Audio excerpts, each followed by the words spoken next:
নমস্কার, নিউজ ভ্যানগার্ডের সংবাদে আপনাদের স্বাগত জানাচ্ছি। আমি রয়েছি বিপ্লব আপনাদের সাথে।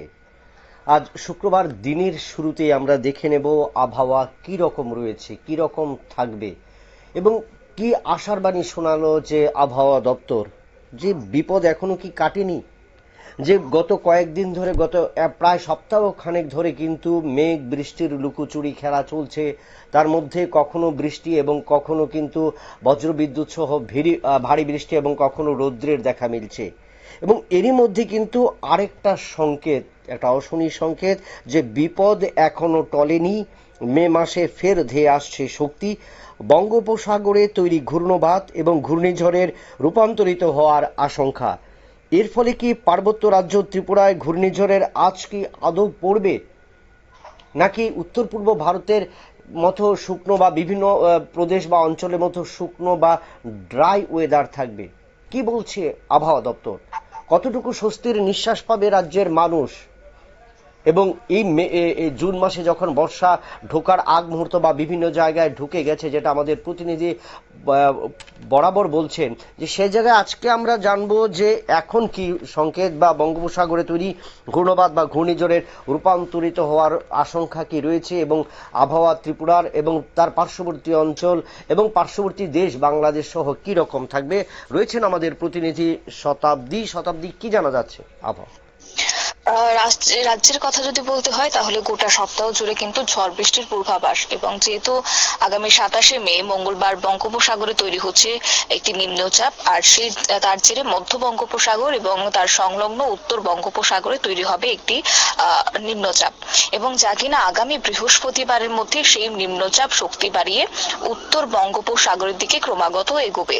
পাশাপাশি এই নিম্নচাপ এখন যে ঘূর্ণিঝড়ে পরিণত হচ্ছে না কিংবা হবে না, সেই কথাই কিন্তু আবহাওয়া দপ্তরের পক্ষ থেকে বলা হচ্ছে। এক কথায় যদি বলতে হয় তাহলে ঘূর্ণিঝড়ের সম্ভাবনা এখনই তারা দেখছেন না আবহাওয়া বিজ্ঞানীরা। আর আরব সাগরে নিম্নচাপ অন্যদিকে ক্রমশই ঘনীভূত হতে শুরু করেছে, আর এই নিম্নচাপ উত্তরমুখী হয়ে গেলে তা গভীর নিম্নচাপ এবং তা আরো শক্তিশালী হওয়ার সম্ভাবনা রয়েছে, যা কিনা আগামী সপ্তাহে অর্থাৎ 28শে মে বুধবার থেকে একটা বৃষ্টির সম্ভাবনা রয়েছে। আর এই বৃষ্টির তোমার দেশের বিভিন্ন রাজ্যের ক্ষেত্রে পড়বে, বিশেষ করে আমাদের পার্বত্য রাজ্য ত্রিপুরার ক্ষেত্রেও তার পরোক্ষভাবে প্রভাব পড়তে পারে। কারণ সেখানে বলা হচ্ছে যে এই নিম্নচাপটি বৃহস্পতিবার নাগাদ একটা শক্তি বাড়িয়ে সেটা উত্তর বঙ্গোপসাগরের দিকে এগোবে, যার ফলে বর্ষা প্রবেশের আগে একটা নিম্নচাপের হাত ধরে ভারী বৃষ্টির হাতছানি বলা যায়। কারণ পুরো সপ্তাহটার জুড়েই চলতে থাকবে বলে এমনটাই হাওয়া অফিসের পক্ষ থেকে জানিয়ে দেওয়া হয়েছে। আমাদের রাজ্যের হাওয়া অফিসও কিন্তু একই কথা বলছে। অন্যদিকে দেশের মৌসুম ভবন যে কথা বলছে যে নিম্নচাপ তৈরি যদি ইতিমধ্যে আরব সাগরে তৈরি হয়ে গেছে, এবং আগামী মঙ্গলবার বঙ্গোপসাগরেও সেটা তৈরি হবে নিম্নচাপে। আর এই শক্তিশালী হয়ে কোন নিম্নচাপ আগে ঘূর্ণিঝড়ে পরিণত হবে, যেহেতু দুটো ইতিমধ্যে নিম্নচাপের আশঙ্কা রয়েছে, সেক্ষেত্রে কোনটা ঘূর্ণিঝড়ে পরিণত হবে সেই দিকে কিন্তু এখন আবহাওয়াবিদরা ক্রমশ নজর রাখছে। কারণ মে মাস প্রায় শেষ হতে চলেছে, আর মে মাস শেষ হতেই ঘূর্ণিঝড়ের আশঙ্কা কিন্তু তৈরি হয়ে গেছে। ঘূর্ণিঝড়ের সম্ভাবনা যেহেতু আগেই তৈরি হয়েছিল আরব সাগরে, আর ইতিমধ্যেই কিন্তু সেটা নিম্নচাপে গভীর নিম্নচাপে পরিণত হতে চলেছে। যদিও ভারতের মৌসুম ভবন আরব সাগরে ঘূর্ণিঝড়ের সম্ভাবনার কথা কিন্তু এখনো তারা জানায়নি। তবে হ্যাঁ, একটি বিষয় না বললেই নয় যে ঘূর্ণিঝড়ে পরিণত হলে এর নাম কি হতে পারে। দেখো, যে খবর আমরা পেয়েছি তাতে করে আমরা গত বছর দেখেছিলাম যে ঘূর্ণিঝড় ডানা রীতিমতো প্রভাব ফেলেছিল দেশের বিভিন্ন রাজ্যে, বন্যা প্লাবিত হয়েছে এবং এক প্রকার জনজীবনে বেঘাত ঘটিয়েছে। সেই আশঙ্কাটা কি এই বছর থাকছে কিনা সেটা কিন্তু আবহাওয়াবিদদের পক্ষ থেকে আগামভাবে পূর্বাভাস দিয়েছে। কারণ ইতিমধ্যে বলা হচ্ছে নতুন করে যে ঘূর্ণিঝড় সৃষ্টি হচ্ছে, যেটা নিম্নচাপ থেকে ঘূর্ণিঝড়ের সৃষ্টি হবে, সেটার নাম হতে চলেছে শক্তি। ইতিমধ্যেই সেই নাম দিয়ে দিয়েছে শ্রীলঙ্কার পক্ষ থেকে, যার অর্থ হচ্ছে পাওয়ার কিংবা ক্ষমতা। আর মে মাসের শেষের দিকে এই ঘূর্ণিঝড় হওয়ার প্রবণতা কিন্তু সব থেকে বেশি থাকে। আর আরব সাগরের মতো বঙ্গোপসাগরে সেটা তো আর বলার অপেক্ষা রাখে না, সেখানে প্রবণতাটা একটু বেশি থাকে।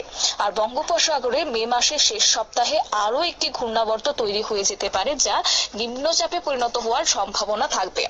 এবং পাশাপাশি এও জানিয়ে রাখি যে ভারতের মৌসুম ভবন পূর্বাভাসে জানিয়েছে যে আগামী 27শে মে অর্থাৎ মঙ্গলবার বঙ্গোপসাগরে একটি নিম্নচাপ তৈরির সম্ভাবনা রয়েছে। তা কিনা তোমার ঘূর্ণিঝড়ে পরিণত হবে কিনা এখনো স্পষ্টভাবে না জানালেও বিশ্বের যে বিভিন্ন মডেলগুলি রয়েছে, আবহাওয়ার যে সিস্টেমেটিক মডেল রয়েছে, এই সিস্টেম ক্রমশ কিন্তু মধ্য এবং উত্তর বঙ্গোপসাগরের দিকে সেটা এগিয়ে আসবে।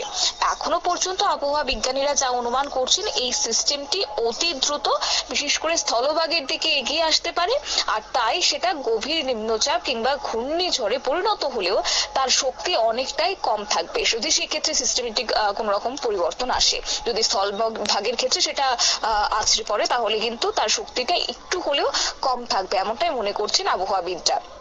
এবং পাশাপাশি এই যে বিভিন্ন মডেল, বিশ্বের বিভিন্ন মানে আবহাওয়ার যে মডেল, সেই অনুমান অনুযায়ী যদি বলতে হয়, এটি মে মাসের শেষের দিকে অর্থাৎ 29 থেকে 30 মের মধ্যে এটি স্থলভাগে প্রবেশ করতে পারে। আর এখনো পর্যন্ত যা অভিমুখ রয়েছে, এতে করে বিশ্বের বিভিন্ন আবহাওয়ার ক্ষেত্রে যদি বলতে হয়, তাতে দেখা যাচ্ছে ঝড়ের ক্ষেত্রে যদি বলতে হয় তাহলে বাংলাদেশে সেটা স্থলভাগে প্রবেশ করার সম্ভাবনাটাই বেশি রয়েছে। আমাদের ভারতের ক্ষেত্রে অন্যান্য রাজ্যে মানে সেই প্রবেশের আশঙ্কাটা না থাকলেও বাংলাদেশের স্থলভাগে কিন্তু তার প্রবেশের আশঙ্কাটা বেশি রয়েছে, এমনটাই কিন্তু দেশের মৌসুম ভবন জানাচ্ছে।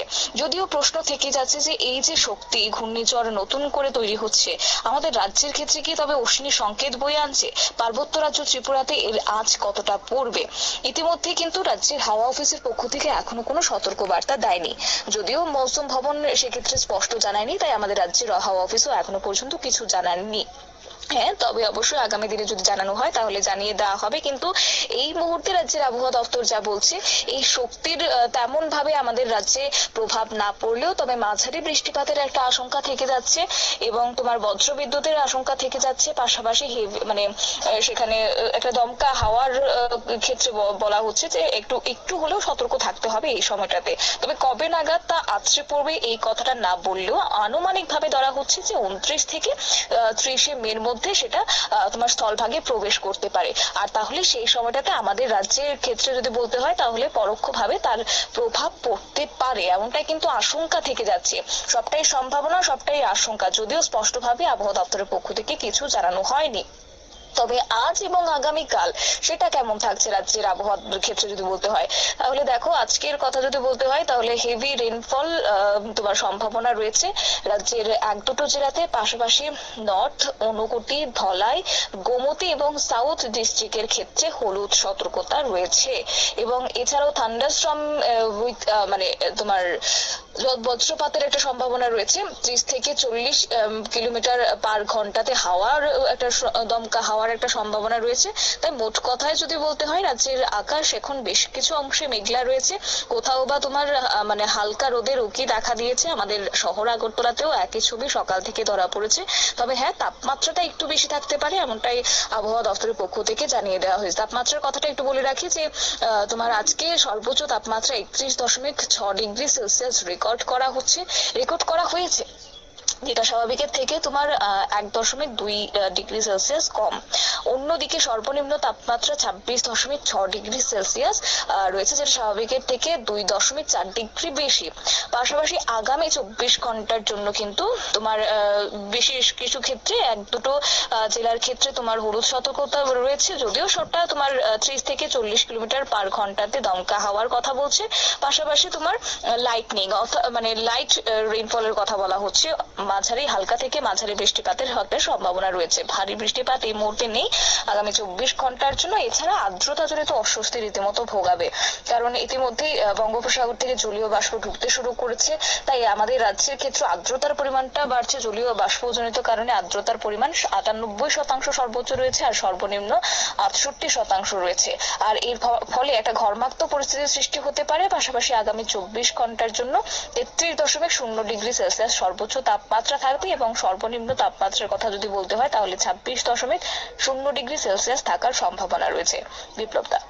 শতাব্দী, একটা জিনিস জানতে চাইবো যে তাপমাত্রার কোনো হেরফের সেরকম হচ্ছে না। গত এক সপ্তাহখানেক ধরে সর্বোচ্চ 33 থেকে 34 এবং সর্বনিম্ন 24 থেকে 26 এর মধ্যে ওঠানামা করছে। তুমি এর মধ্যে যেটা জানালে যে আরব সাগর এবং বঙ্গোপসাগরে দুটো ঘূর্ণপাত তৈরি হয়েছে এবং এই দুটো ঘূর্ণপাতের ফলে আগামী দিনে ঘূর্ণিঝড়ের সম্ভাবনা। তো দুটো সাগরের গভীরতার উপর নির্ভর করে তার গতিপথ বা গতি প্রকৃতি। আমরা এর আগে যেমন দেখেছি আয়লা দেখেছি, হুদহুদ দেখেছি এবং চিত্রাং দেখেছি। এরকম যে বিপজ্জনক ঘূর্ণিঝড়, সেরকম কোনো ঘূর্ণিঝড়ের সম্ভাবনা কি জানিয়েছে?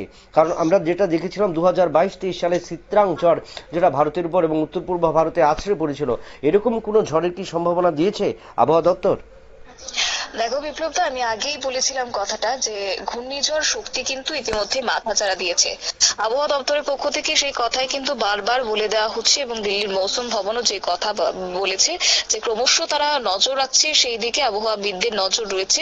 এই যে শক্তিশালী ঘূর্ণিঝড়, অর্থাৎ তোমার যে নাম দেওয়া হয়েছে শ্রীলঙ্কার পক্ষ থেকে ঘূর্ণিঝড় শক্তি, সেই শক্তি তার কতটা কতটা খেলা দেখাবে, কতটা ইনিংস নিয়ে সে প্রবেশ করবে, সেটা কিন্তু অবশ্য সময় বলবে। এখনো কিন্তু সেটা ঘূর্ণিঝড়ে পরিণত হয়নি। যদি হয় তাহলে সেক্ষেত্রে তার নাম হবে শক্তি। এমনটাই কিন্তু ইতিমধ্যে আবহাওয়াবিদরা তারা অনুমান সাপেক্ষে কিংবা তারা তাদের মতো করে সেটা রিসার্চ করে বলেছেন।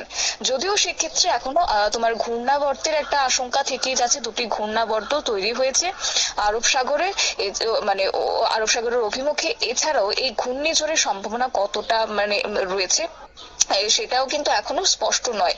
যদিও তার প্রভাব কোন কোন রাজ্যের ক্ষেত্রে ভারী পড়বে, কোন কোন রাজ্যের ক্ষেত্রে সেটা সরাসরি পড়বে কিংবা পরোক্ষভাবে পড়বে, বা তার শক্তি কতটা আছড়ে পড়বে, সেটা কিন্তু এই মুহূর্তে স্পষ্টভাবে বলা যাচ্ছে না। বারবার সেটা তারা কিন্তু এই আশঙ্কাটা দেখছে যে মে মাসের শেষ হতেই ঘূর্ণিঝড়ের আশঙ্কা থেকে যাচ্ছে। ঘূর্ণিঝড়ের সম্ভাবনা আগেই যেহেতু তৈরি হয়েছে আরব সাগরে, তাই ইতিমধ্যে সেটা নিম্নচাপ এবং গভীর নিম্নচাপে পরিণত হতে চলেছে। অর্থাৎ এখনো কিন্তু সেটা নিম্নচাপে পরিণত হয়নি। যদিও ভারতের মৌসুম ভবন তারা বলছেন যে আরব সাগরে ঘূর্ণিঝড়ের সম্ভাবনা রয়েছে ঠিকই, কিন্তু সেটা স্পষ্টভাবে এখন ধরা যাচ্ছে না। তাই অবশ্য সময় সাপেক্ষ, সময়ের অপেক্ষা।